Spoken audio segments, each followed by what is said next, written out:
Just pulled over, there was an enormous number of really large birds flying just basically kind of, what would that be, sort of west, and I'll show you what they are.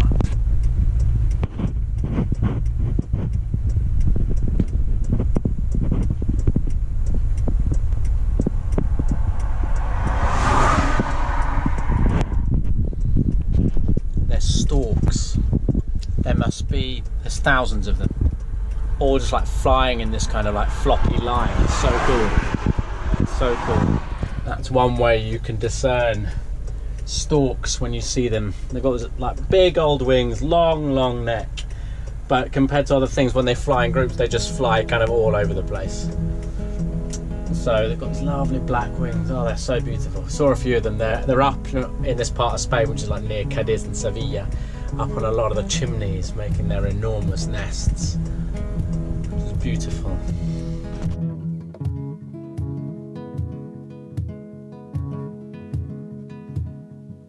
Hey little girl, is your daddy home? Did he go away and leave you all alone? I got a bad desire.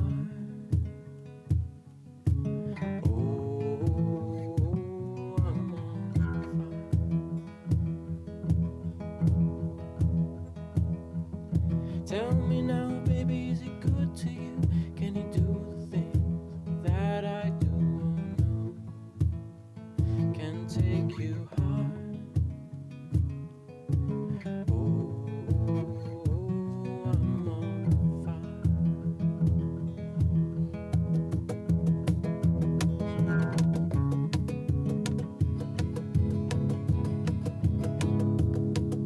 Sometimes it's like taking a knife edgy and dull. Takes each valley through the middle of my skull.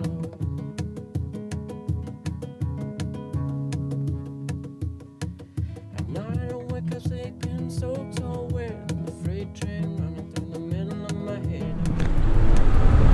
So I'm just driving back to the UK. As I crossed the border from Spain into France, they shut the border behind me. Then, as I was coming through France, my brother called me and said, you better get back here as soon as you can. So I changed my ferry booking to an earlier ferry. Then I checked the ferries this morning and they cancelled all the ferries, with mine being the last one. So mine's the last ferry to leave the French shores to go to England. It feels like I'm sort of gunning for home and everything behind me is just like collapsing and everything's closing, and I'm just like...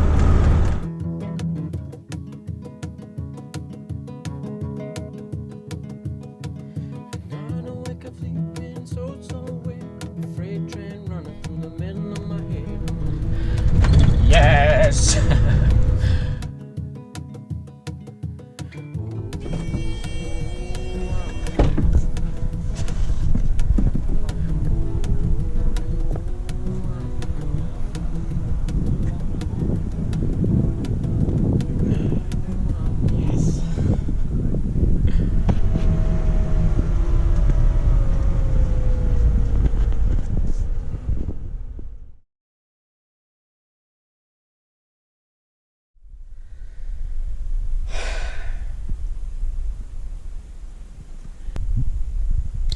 I thought I'd talk to you a little bit about my mental health.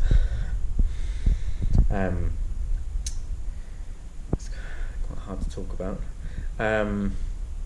Last month, it's March now, last month, so February, was one of the lowest points I've had in my recent life.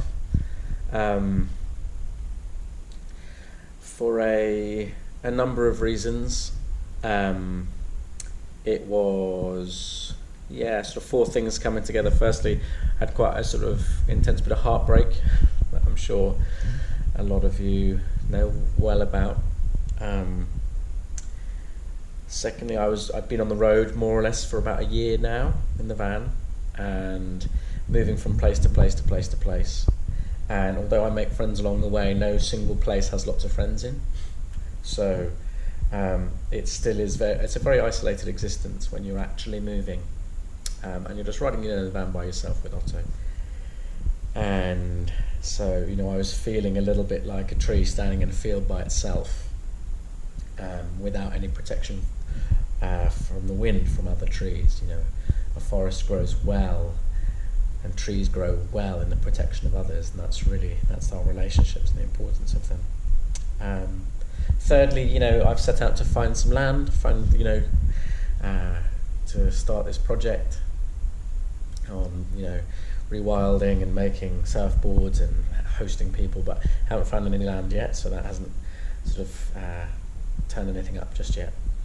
And I suppose lastly, you know, being in Spain, I love Spanish. I love speaking Spanish. It's a wonderful language, and I'm picking it up really quickly, and I'm reasonably fluent now, properly.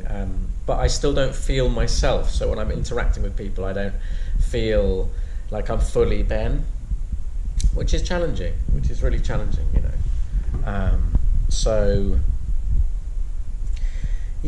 that all that came together and just left me in a really quite a bleak place. I was feeling a little bit like I'm sort of wandering through the Arctic winter, and that was really cold. And that was just really tough. So I was like right in the heart of it. I was like, okay, I need to do something. So I wrote down like what was my recipe for joy. Like, what is it that I could do? What could I do daily to bring myself joy? So I wrote it down, posted it up above my sink in the van, and it was speak to someone you love every day. So get on the phone, speak to someone you love, and that's obviously going to be in English. These are my friends and family from England, so that was really helpful to connect. Secondly, it was to do some exercise, do something physical, take Otto for a walk, sing a song, and also start a conversation, like a proper conversation with a stranger. And those things really helped me through quite a dark time. And it's made me really reflect on how to keep my mental health strong. And so, you know, apart from knowing my recipe for joy, which will change year on year, it's also just reminded me of a pattern, a little flow that I used to think of a lot when I was part of the church, which was that thanksgiving gives rise to hope, and hope gives rise to joy. So I was just making sure that I was able, each day I'm giving thanks for the things that are good in my life. And lastly, you know, as a result of this, I've decided to come back to the UK to rest and recuperate, to recharge, to connect with my friends and family. A great irony of that is that everyone's in isolation at the moment, but I'm still able to be in proximity and like see people through their doors and have a coffee and stuff like that, which is really great. And it just reminds me of a line in a book that I read a few years ago called H is for Hawk, and it was about someone's depression and about coming out of that and them seeking the wild, seeking experiences in nature. And finally, she ended up saying, well, you know what, I wasn't going to find healing just in the natural world, as wonderful as that was. You know, I found healing in my relationships with the people that I loved.